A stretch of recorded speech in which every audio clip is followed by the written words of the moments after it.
Welcome to Garden DC, the podcast about everything gardening in the Washington, D.C. and Mid-Atlantic region. I'm your host, Kathy Jentz. I'm the editor of Washington Gardener magazine, and we're aimed at gardening enthusiasts, people who grow everything from edibles to ornamentals, natives to exotics. If it grows in our area, that's what we talk about.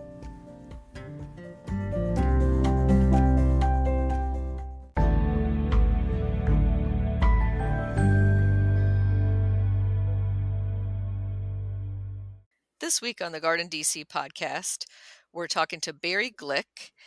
Barry is a columnist for our Washington Gardener magazine on native plants, and his column is Going Native, but he is well known in the gardening world worldwide for many things, and welcome, Barry. And one of them is for being a hellebore expert, which is what we're going to talk about today. But before we dive into that, we're going to talk about you, Barry, for a little bit and your plant journey and how you became transplanted from Philadelphia to Greenbrier County, West Virginia. Welcome, Barry. Hi, Kath. Well, first of all, let's get something straight here. I don't like the word expert. Sets up too much expectation from people, and I can't handle that. So I'm not an expert. I'm a geek about plants, and so let's substitute the word geek for expert. Let's leave the experts that terminology for guys with a PhD. Done. So we'll call you the hellebore geek or plant nerd. There you How's go. that? That's perfect. Perfect. I fit into that category very well. So you're saying you don't have a doctorate in horticulture. What is your degree in? Geez, I was a child of the 60s growing up in the streets of Philadelphia. I didn't go to college except for a night school for photography, and I do get lots of compliments on the photographs on my website, so I guess that paid off. Yeah, it's definitely an asset for such a visual occupation as plants. And you would say maybe that you had a degree in experiences of life. On the job training. Yes, definitely on the job training, and of course the equivalent in experience. And so you were a city kid to start off with? Were you Yes, always into plants? Were you a house plant always. collector? Well, here's the backstory.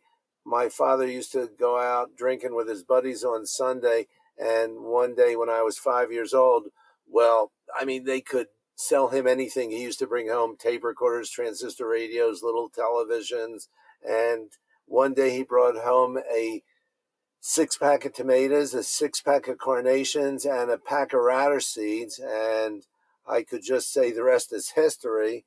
But that's the radishes are really what excited me the most, because we got lots of great radishes, and then some of them bolted and formed these really strange looking seed pods. And I said to my mother, "What's that?" And she said, "Well, I think they're seed pods."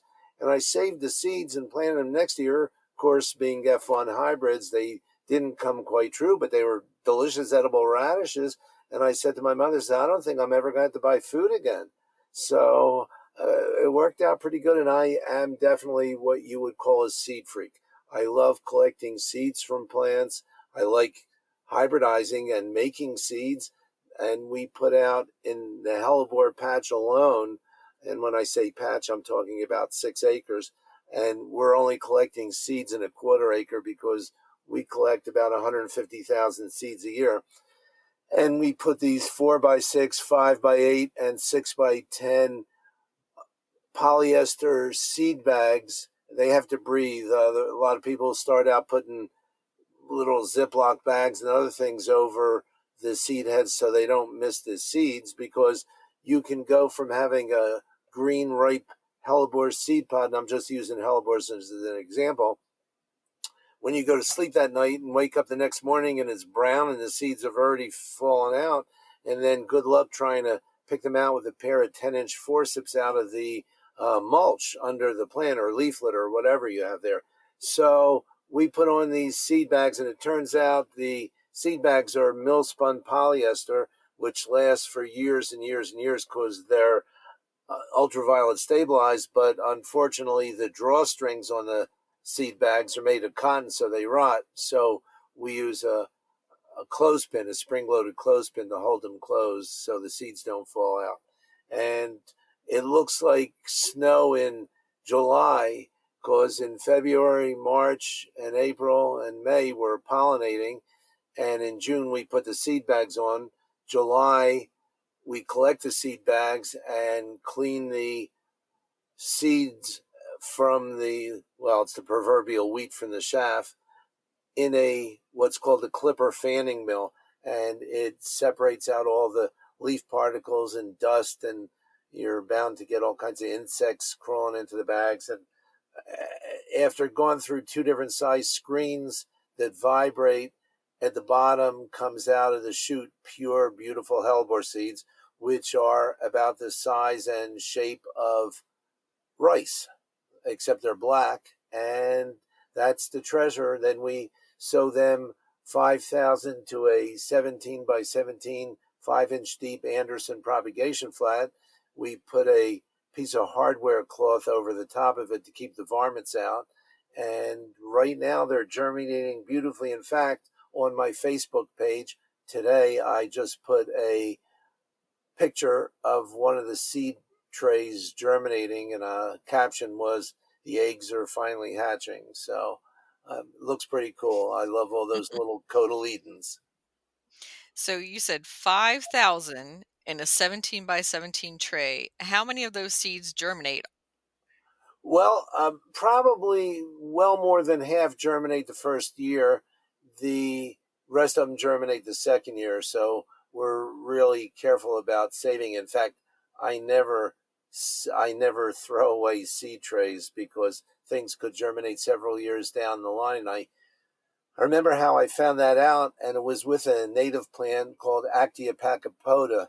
Actia pachypoda is doll's eyes, and or wolfbane. And what I did, I remember finding a half a dozen plants in the woods up the holler from here, and collected the seeds. And it couldn't have worked out more beautifully. I was sowing them in a 288 cell seed tray, and I had 288 seeds from these 6 plants. I just, I couldn't believe it.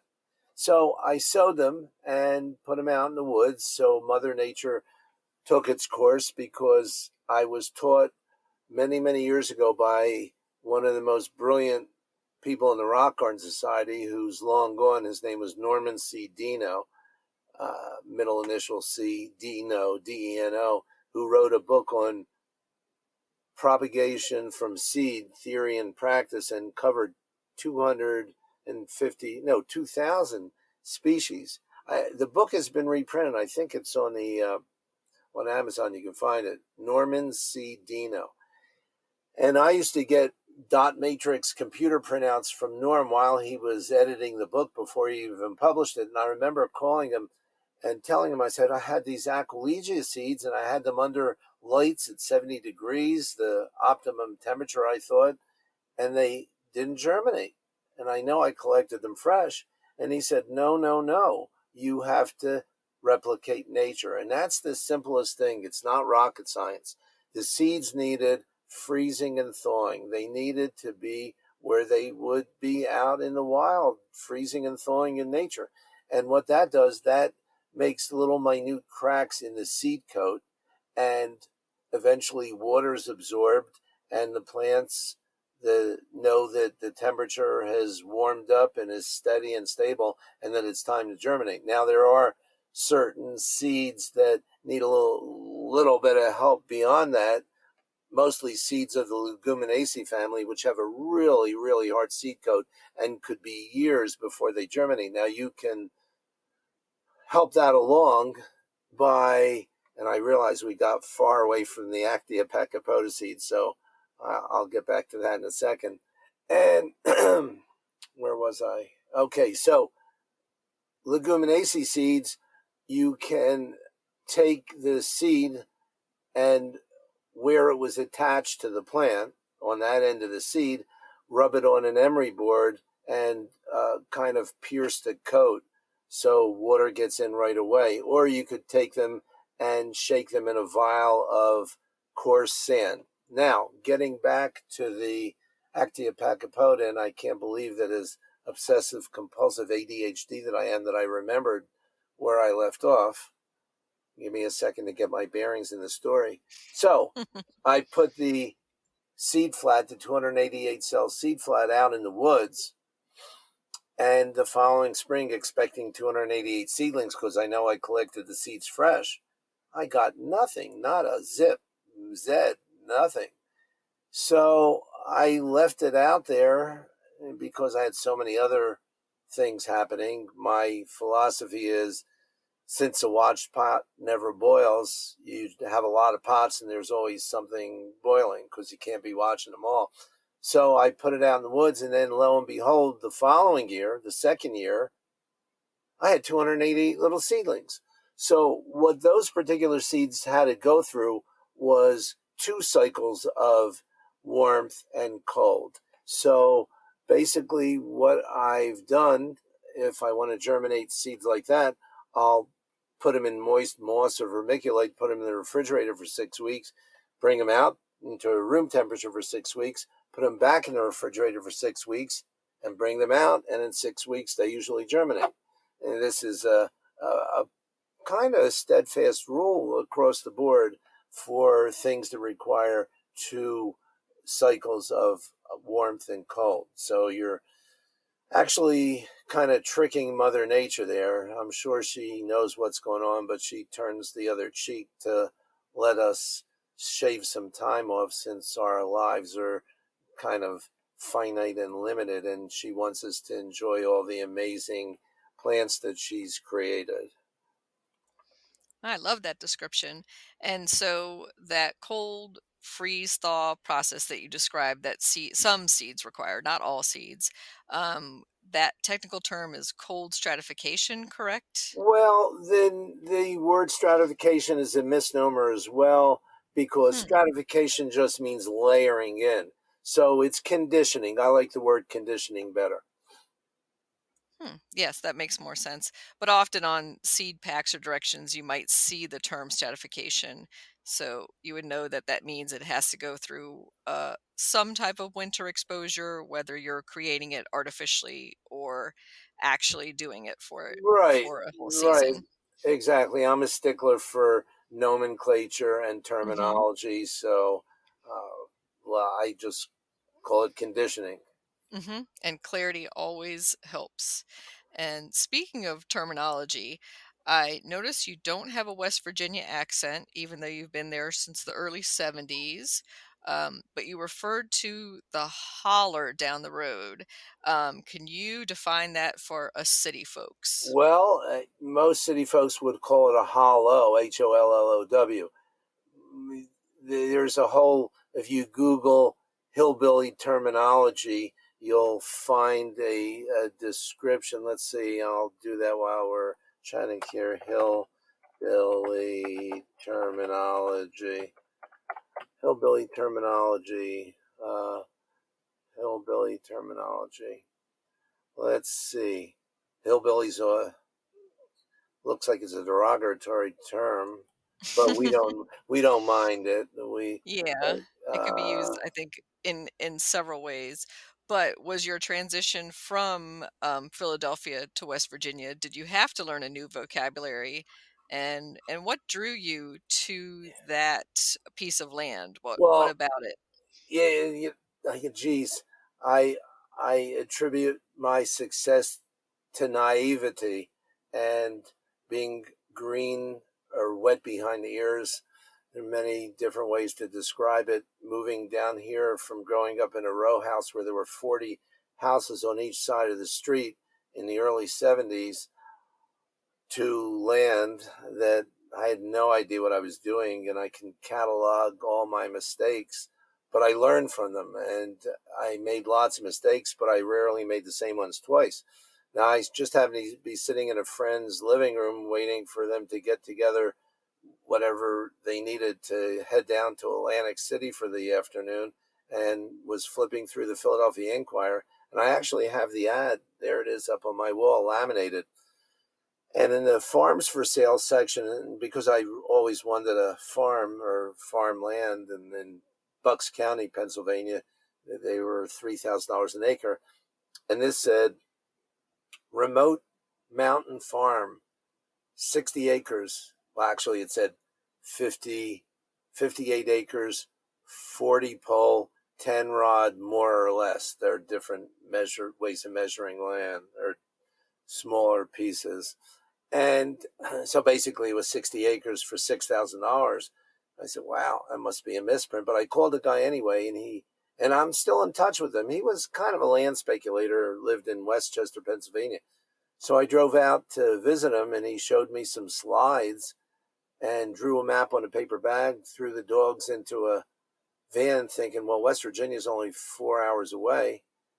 And after about 8 hours of driving, and you don't know what it's like driving a 1961 Volkswagen bus on Interstate 81. Oh my God. Um, I ended up here. It turned out that the panhandle of West Virginia, the eastern part, which we consider a suburb of DC, uh, is 4 hours from Philadelphia. The real part of West Virginia where I live, Greenbrier County, the mountains, is 7.5 hours. But back then it was 8 hours because Interstate 64 wasn't finished. And there was a mountain pass between Covington and White Sulphur Springs that if you got behind a tractor trailer, you just moped along at 5 miles an hour, breathing in diesel fumes. So it was tough. It was tough. And then, geez, building a house from scratch where you were sleeping and the snow was blowing in between the cracks of the plywood, and you ran out of firewood, so you're out there with a chainsaw, which you just learned how to use, at midnight, cutting up your split rail fence to keep the fire going. It's just the tip of the iceberg. But it's been a wild ride, and it's pretty interesting. And the first crop you started growing was? Is it legal? It's still not legal in West Virginia, but I think it is up where you are. In parts. Yeah, yeah. Yes, it was a lucrative medicinal crop. Had palmate leaves, hmm and nobody down here knew what it was. So with that money from that, I really expanded and ended up in the lumber business, and that led to the hot tub business. And I ended up trading hot tubs and whirlpool baths to different nurserymen for nursery stock, and that's how I started the nursery. And then realized that there was a demand for native plants, and realized, I said, oh my God, they're so easy to propagate and they grow all around me. I live in one of the most botanically rich areas in the world. I mean, the flora of West Virginia is 1,089 pages. It's 3 inches thick and covers over 2,500 species. It was last updated in 1976 by Earl Core and P.D. Strasbaugh, who were real wildflower guys, and they were friends of Edgar T. Werry, who lived up your way, who had a journal, a little newsletter pamphlet in the 50s about wildflowers. In fact, there's a plant named for him, Tiarella werryi. And these guys were the epitome of plant nerds. I mean, they knew native plants, where they grew, and it was amazing. And all their literature, actually, Edgar T. Werry wrote a book on the genus Phlox and other uh, plants in the Polemoniaceae family, but primarily Phlox, which was written in the 50s, which is still, except for some of the antiquated nomenclature, still considered the only reference source for the genus Phlox. Hmm. And back then, they were called wildflowers. I don't think that the term native plants was being used commonly. Not, I don't think so. I think that they were considered wildflowers. That was the term. They're still considered wildflowers because they're not hybridized. Although it's interesting, the guy, what was his name, Tradescan, who sent our native plants back to King George, and they ended up in England and Germany, and they took plants like our Phlox paniculata and our plants like Tradescantia virginiana, which was named after Tradescan, and they started hybridizing them over there. And there's probably about 50 Phlox paniculata that were bred in Germany from the plants that James Tradescan sent back to King George. Wow. And so that's one big part of your business, correct? Is propagating from wild collected seed or seeds that you're Yeah, propagating, yes, obviously. I really like to preserve genetic diversity by propagating by seed. If you do plants from cuttings, there's really no genetic diversity there. And if there should be a disease on a particular plant that affects maybe 10% of the population, then that one plant, that all the plants that are made from that plant propagated vegetatively either by cuttings or division or tissue culture, they're all going to be susceptible to that disease. Whereas if you're growing from seeds from that population, only 10% of the plants are going to be susceptible to that disease. So we like to think that by propagating from seed, we are preserving genetic diversity. Hmm. And for most of what you're growing and selling, you're doing it by mail order these days, correct? Yeah, I still get lots of visitors here, and I love visitors. I've had people here from virtually every country in the world, every at least first world country in the world. And I like the byline that you gave me in the magazine, that my garden is a mecca. I like that term. And I wanted to also ask you about your online business. So it's Sunshine Farm and Gardens, and that's the name of your property. What brought about that name? Oh, well, let's see. The first night I was here, a friend of mine gave me some orange sunshine LSD, and I saw the meaning of life in a rock. And again, I'll have to say the rest is history. So it became Sunshine Farm and Gardens.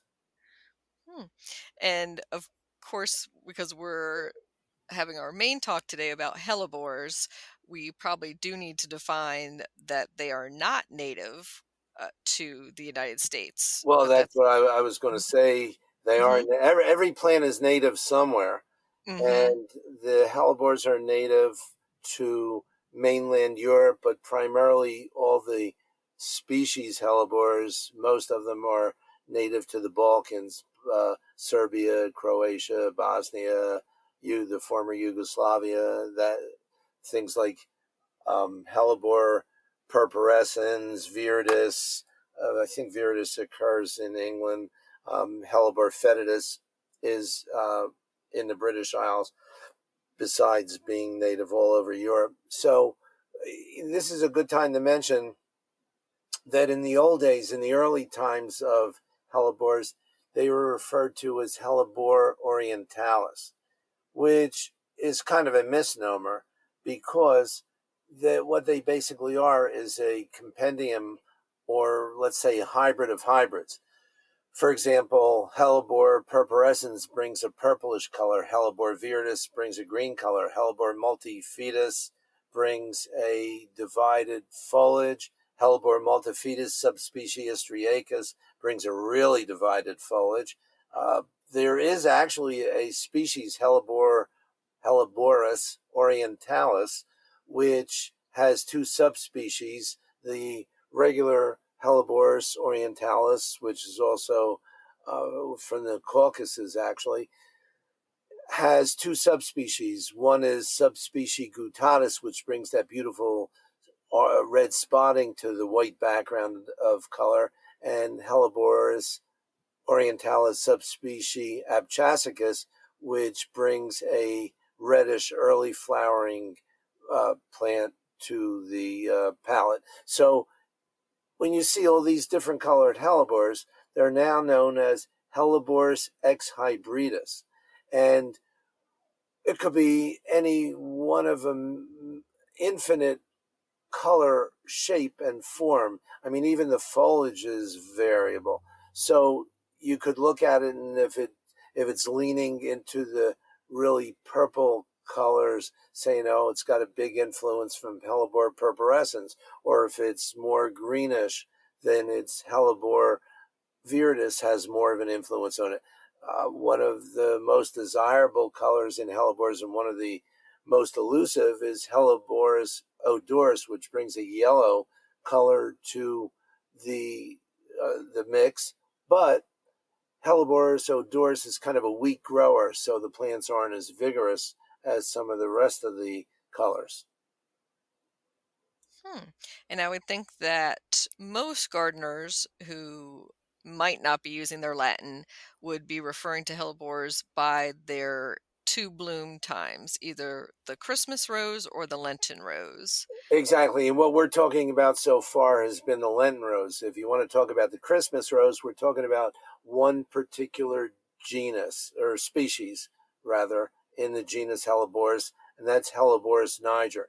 And they have white flowers that flower around Christmas. Now, you may wonder why it has the specific epithet niger, which means black in Latin, when the flowers are white.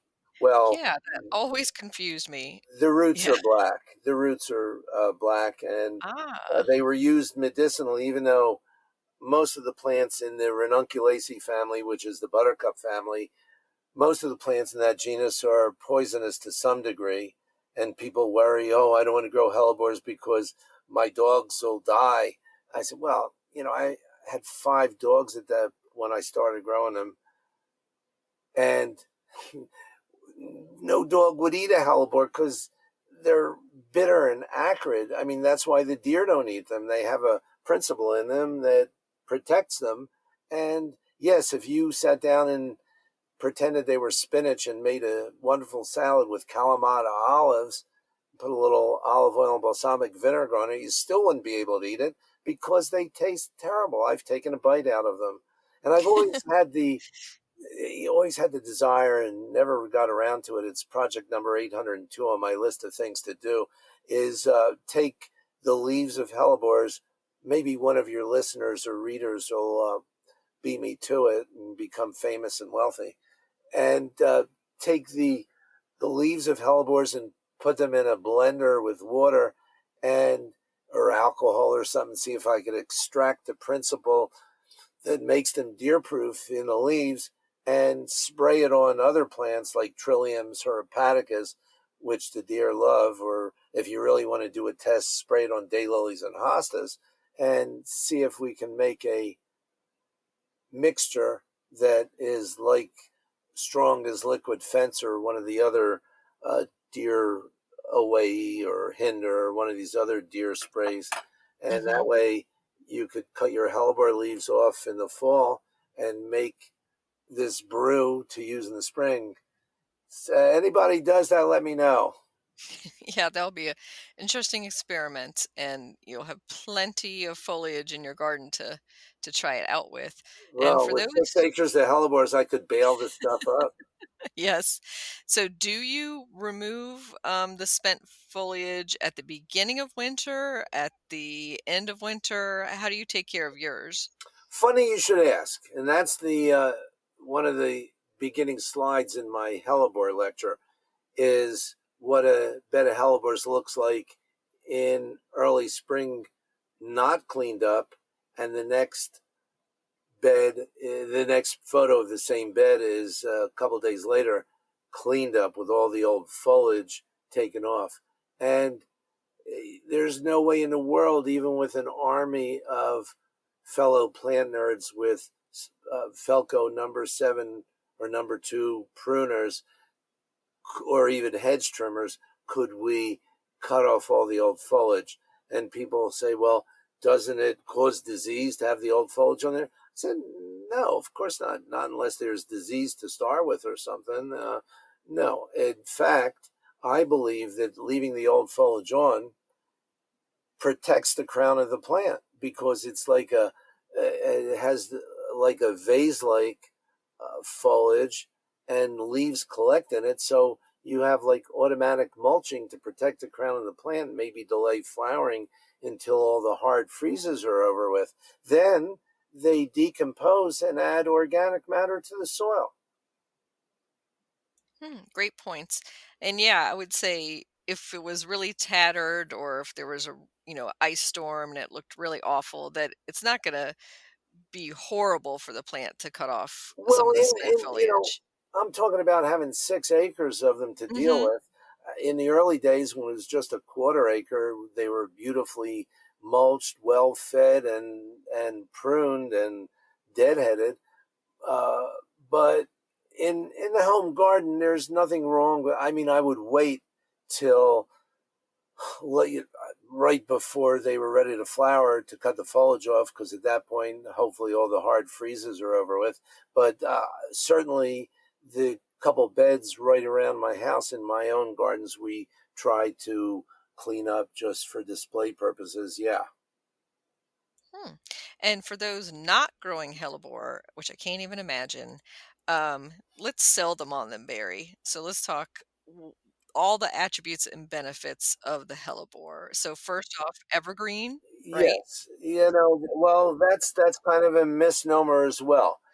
Uh, Here in Zone 5, they can get, well, let's say this. Okay, we consider them shade plants, but in their native habitats, they're really meadow forbs. They grow in meadows, and the meadow grasses and forbs come up and shield them from the sun as the season comes on. In the early spring, late winter, early spring, the sun isn't that strong, but later on, they need a little protection.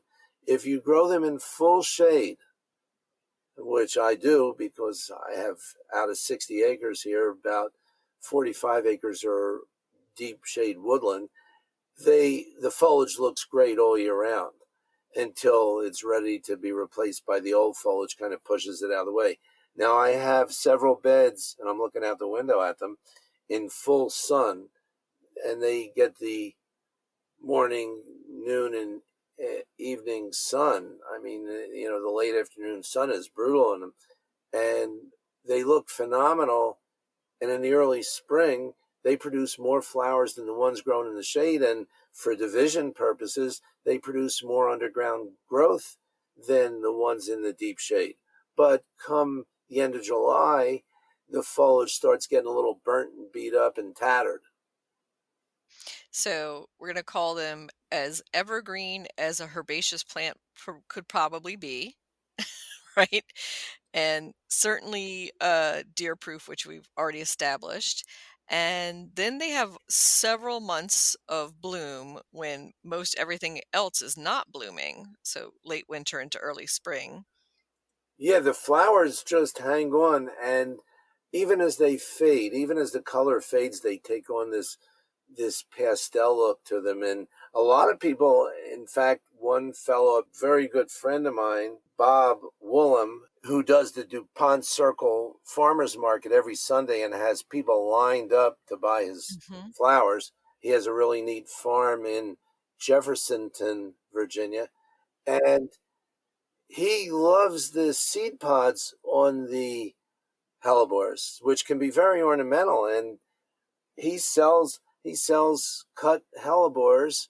He was like my first cut flower grower to buy hellebores, and now I work with almost every member of the association, especially cut flower growers, which Bob and Alan Armitage and John Dole at NCSU pretty much started many years ago. And he loves the seed pods, and I do too. Those beautiful swollen appendages, sometimes with a little curly Q at the end of each capsule.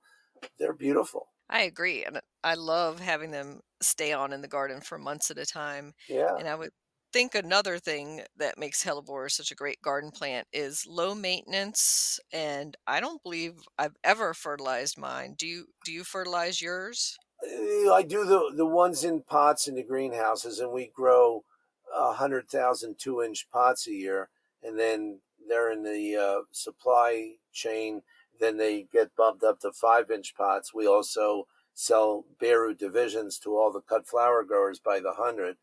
But the ones in 2-inch pots, since they're in what we refer to in the nursery business as, and I'm using air quotes, artificial media, because the only thing that's artificial in there is the perlite, because you have in a good perennial mix, and hellebores like a well-drained perennial mix if you're going to grow them in a pot, and in the ground too. They like, and it sounds like a contradiction in terms, rich, moist, organic matter, but well drained. They don't. It's the only way I've ever been able to kill a hellebore is by planting it in a spring or a puddle.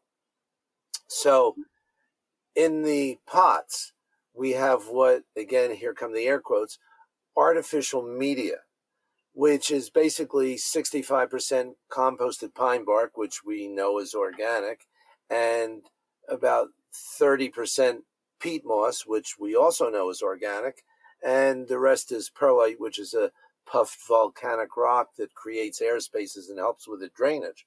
So even though we refer to it as a inorganic artificial media, it is pretty natural.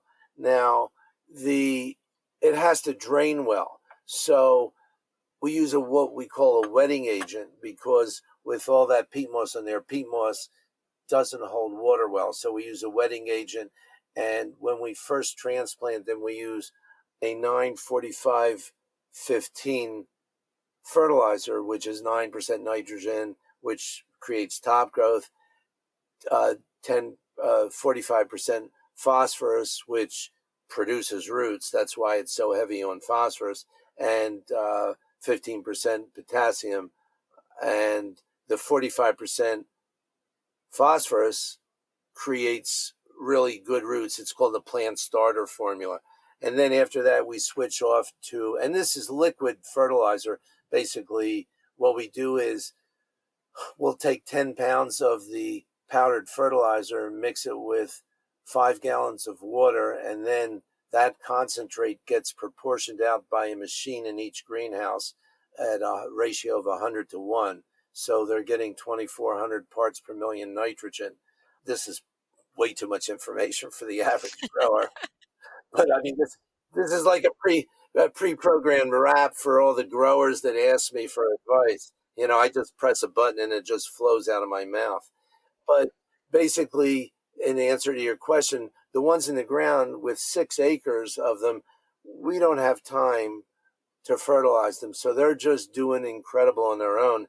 And even though the soil in my woodlands is a pH of about 5.5, hellebores in their natural habitat grow on limestone.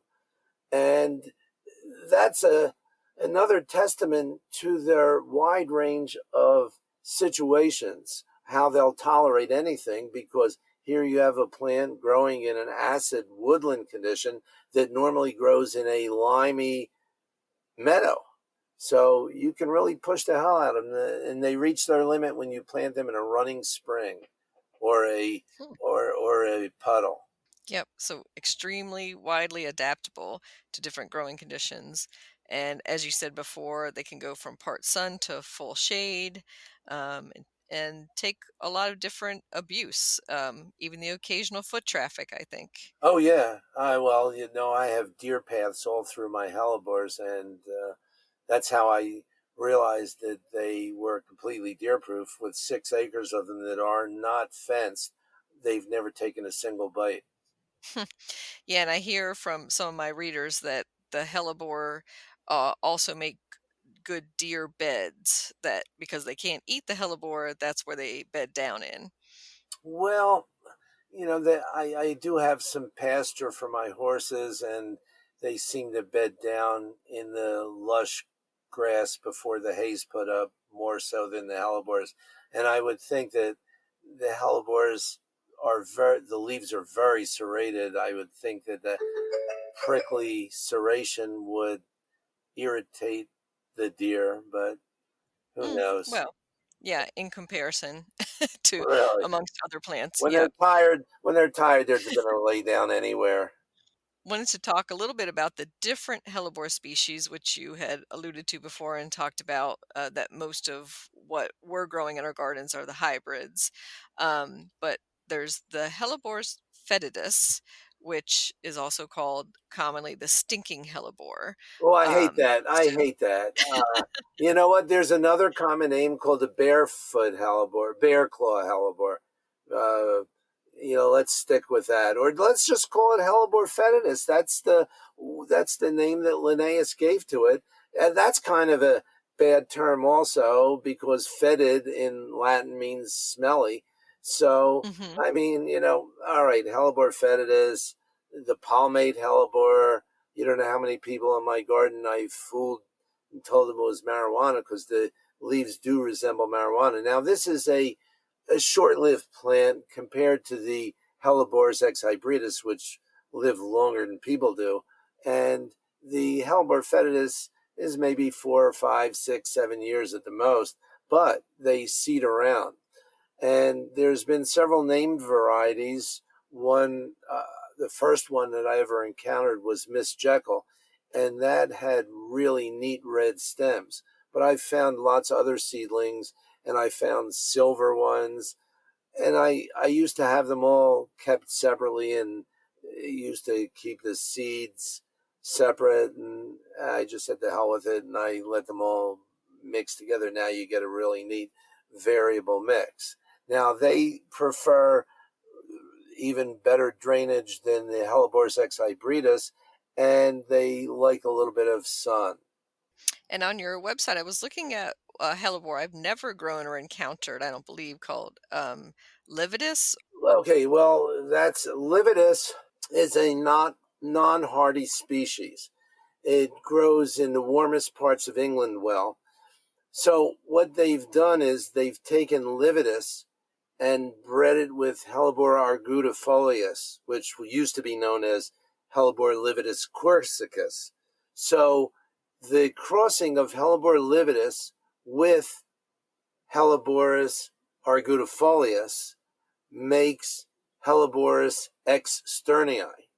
Then they've taken that externii and crossed it with Niger, the Christmas rose.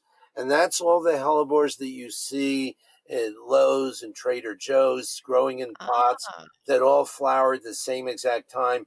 They were produced by a couple guys who actually came to visit me when I first got started in hellebores, named the Huger brothers in Germany. And those plants are all produced in tissue culture. They were originally bred by a family in England, the Tristams, who were brilliant, brilliant hellebore breeders. And the foliage is incredibly marbled, and the flowers are huge. The plants are kind of short-lived because I think because they're such interspecific crosses. And when I say interspecific, that I mean the term interspecific means between different species in the same genus. So, like I said, you have Hellebore lividus, which isn't hardy, bred with Hellebores argutifolius, which produces Hellebores externii, which is hardy. And then they crossed that back with Hellebores niger and came up with the current strain. I'm trying to think of the names, kind of escape. Hmm. Ivory Prince, that was the first one. Yes. I was gonna say Ivory Prince and Joseph Lemper, which is Oh, probably yeah, Joseph Lemper, yeah. is another beautiful one you see a lot, and they're usually, again, sold in pots at, local supermarkets and big box stores around Yeah. Christmas time. Well, they're like Easter lilies and Easter cyclamen and things like that.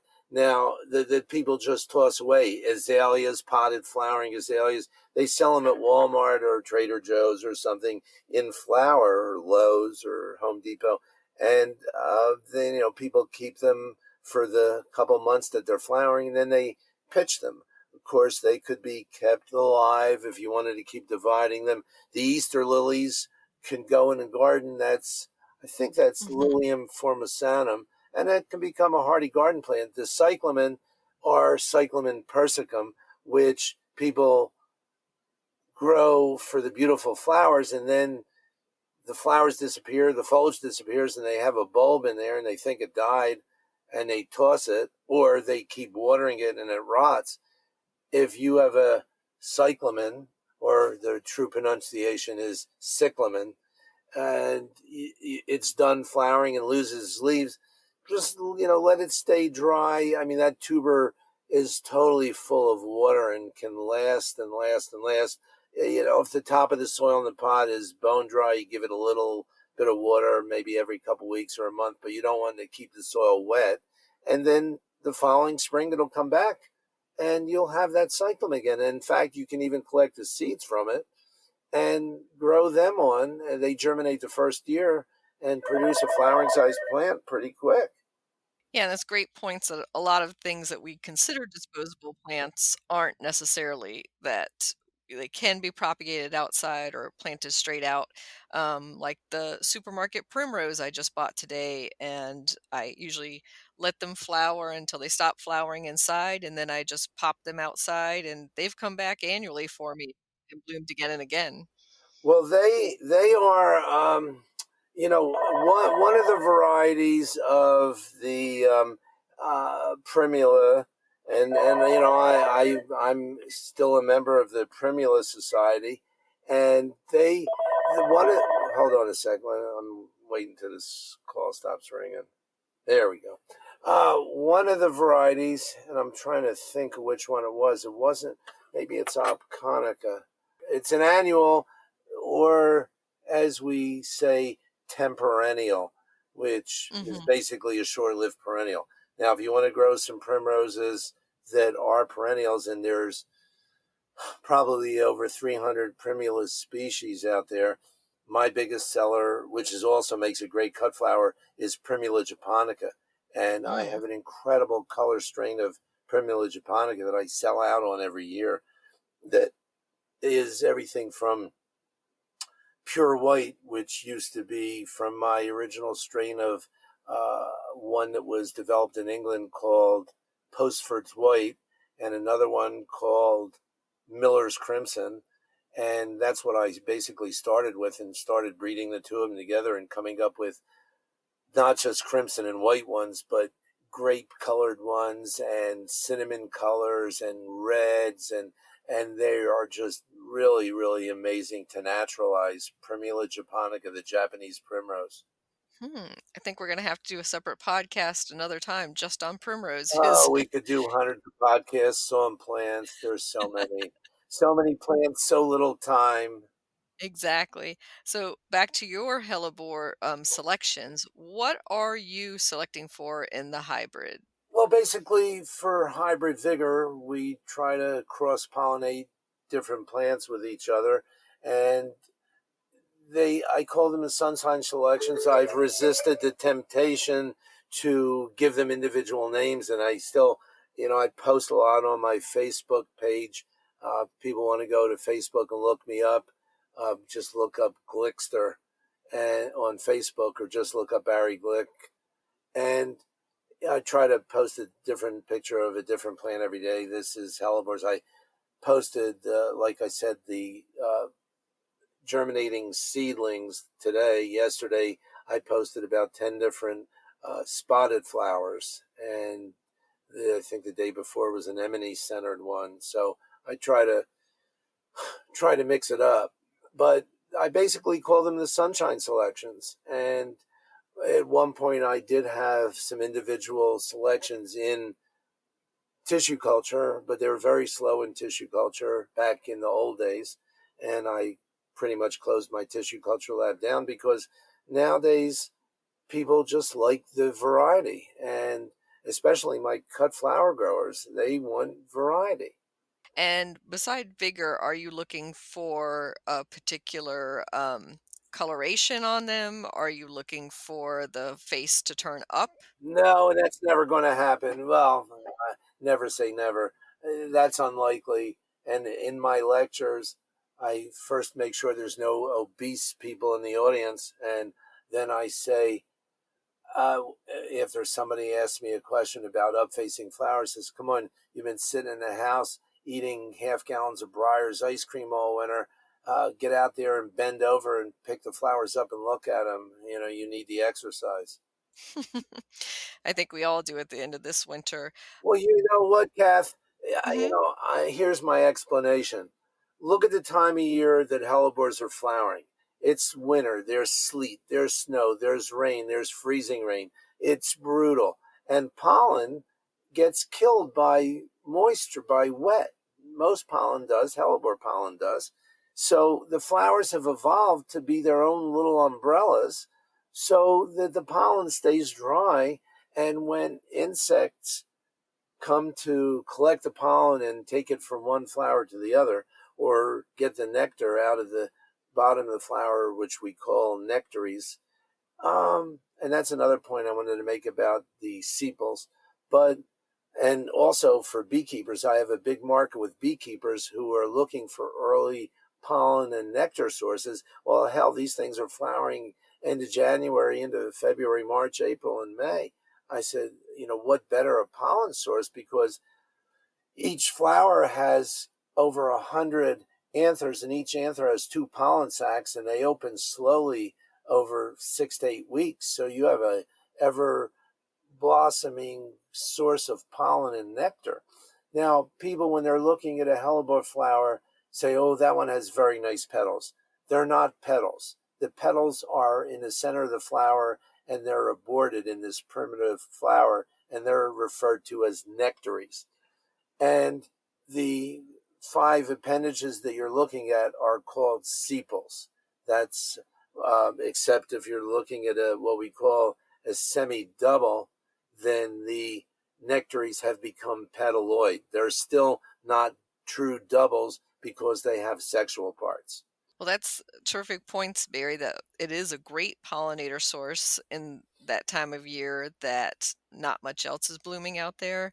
And we get a little obsessed with wanting to look at them when we're stuck inside. So, one of the ways that I enjoy my hellebore are to take some of the what you would call flower heads off and float them in a bowl of water. And I find that they last that way for a good 6 weeks or so. My sentiments exactly, and it's nice to use a little packet of floral preservative that comes with bouquets from the supermarket, and you never used it all.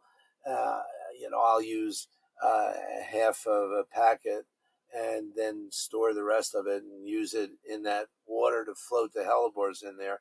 And yeah, that's a great way to display them because they're looking right up at you. And I was gonna say that another way to enjoy them is to scroll through the selections on your website, which I'm doing right now. So it's sunfarm.com, and then you click on the sunshine selections, and you have dozens. I don't know how many pictures you have. I want to say You hundreds. know what? It's better to look on Facebook because those Mhm. pictures are so old. I mean, Ah, they're from Ektachrome slides. That's how old they are that I scanned. But the newer pictures are up on Facebook. still fun to look through all the different ones Oh and yeah, yeah. all the variability, from spotting to streaking to dark burgundy that's almost black to the, pale, pale, pale ones. Um, it's just a great, very variable flower, which I guess when you have the seedlings that you're raising, is each one a surprise? Yes, yes. Oh, that's the greatest thrill of all is seeing one bloom for the first time. And from seed to bloom, how long is that? 3 to 5 years. So a little bit of an investment. It's not like growing annuals or vegetables. That's how we gardeners kind of try to fool the angel of death because we have so many unfinished projects going on that I think the angel of death says, "Oh, we'll wait another year or two for that guy. He's got he's got some stuff he's waiting on." So, and you see, most gardeners live a long, long life. I think it's because it's a combination of well, here, especially in the mountain state, West Virginia, hiking up and down hills because I have gardens at different levels and different elevations all over the farm. But also, most gardeners are pretty healthy, health oriented, very conscious people. Wouldn't you say? And it's, yeah, a lifestyle that lends itself to the healthy. So it's kind of a chicken and egg thing, but then it can also make you more healthy by pursuing Yeah. it. Just look in the mirror, Kath. Out there. So, thank you so much, Barry, for letting us pick your brains about everything Hellebore. Any last thoughts to leave our listeners with? You know me, I can talk all day, but I'm getting hungry and thirsty. So, uh, and I got to go put some wood on the furnace and make sure that the house is nice and warm tonight and go for a little hike. Sounds like a lovely winter evening.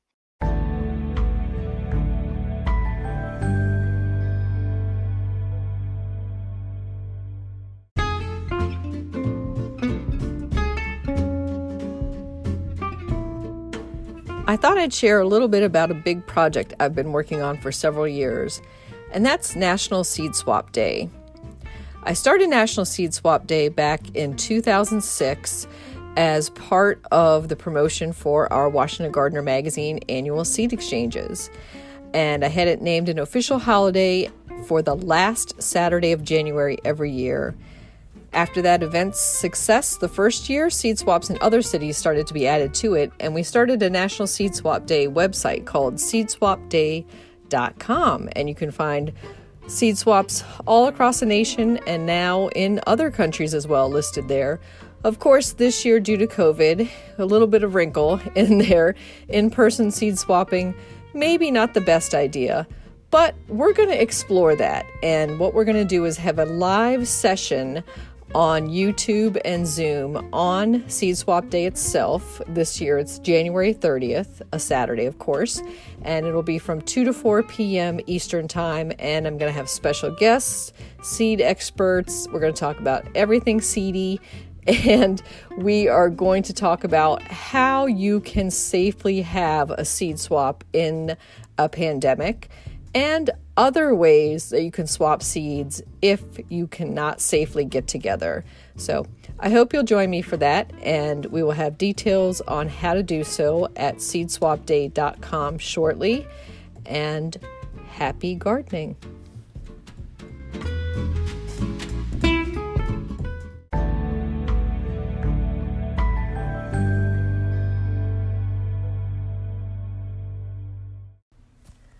Plant profile, Smooth Hydrangea.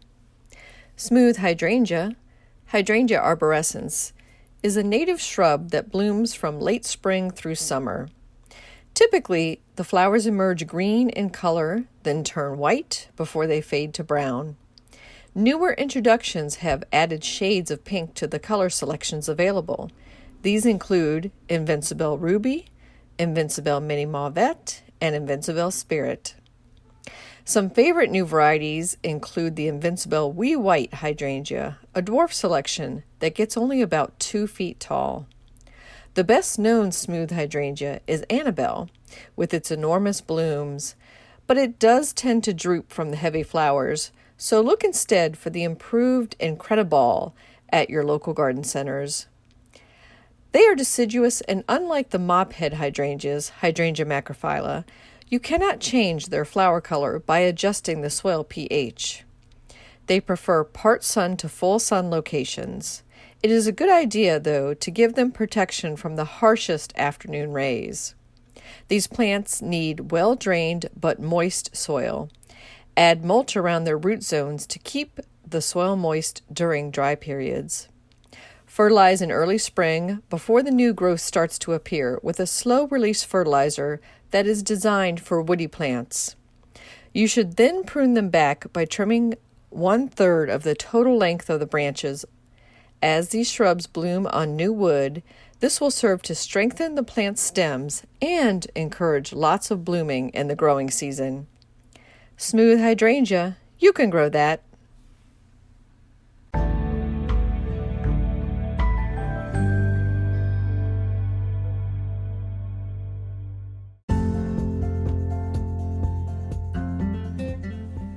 Thank you for listening to Garden DC. You can become a listener supporter by going to anchor.fm/Kathy-Gents/support. For as little as 99 cents a month, you can become a listener supporter, and we'll give you a shout out in a future episode. Another way to support Garden DC is to go to WashingtonGardener.com and subscribe to Washington Gardener magazine.